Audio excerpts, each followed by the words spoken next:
துபாயில் உள்ள இந்திய துணை தூதரகம் வெளிநாடுகளிலிருந்து இறந்தவர்களின் உடலை சொந்த நாட்டுக்கு கொண்டு வருவதற்கு புதிய கட்டுப்பாடுகளை விதித்துள்ளது. புதிய விதிகளில் ஒன்று, இறந்தவர்களின் உறவினர் அல்லது அவர்களால் அங்கீகரிக்கப்பட்ட நபர் மட்டுமே விசாவை ரத்து செய்ய முடியும்.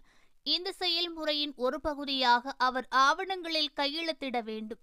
மற்றொரு சட்டத்தின்படி இறந்தவரின் உடலை திருப்பி அனுப்புவதற்கு இந்திய துணை தூதரகத்திலிருந்து நிதியை விடுவிக்க பஞ்சாயத்து அலுவலகங்கள் உட்பட இந்தியாவில் உள்ள 5 வெவ்வேறு அதிகாரிகளிடம் கையொப்பம் தேவைப்படுகிறது.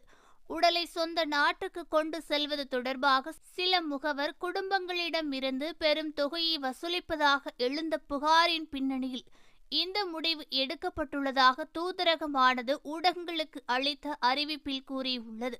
துபாயில் இறந்த வெளிநாட்டினரின் குடும்பங்களை அவர்களது உடல்களை திருப்பி அனுப்புவதற்காக முகவர்கள் மிரட்டி பணம் பறிக்கும் பல வழக்குகள் தூதரகத்திற்கு கிடைத்ததாக அதிகாரிகள் கூறியுள்ளார்கள். இதற்காக அங்கீகரிக்கப்பட்ட கட்டணங்களுக்கு பதிலாக அதிக தொகை வசூலிக்கும் மோசடி முகவர்கள் குறித்து எச்சரிக்கையாக இருக்குமாறு தூதரகம் கூறியுள்ளது.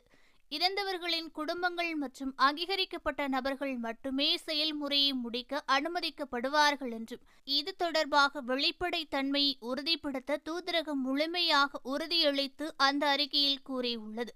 தூதரகத்தில் அனைத்து எமிரேட்டுகளிலும் உள்ள சமூக சங்கங்களின் குழுக்கள் உள்ளது. அவர்கள் இந்த சேவையை குடும்பங்களுக்கு இலவசமாக வழங்குகிறார்கள். வழிகாட்டுதல் மற்றும் வசதிக்காக குடும்பங்களானது இந்த எண்ணில் தொடர்பு கொள்ளலாம் என இந்திய தூதரகம் கூறியுள்ளது.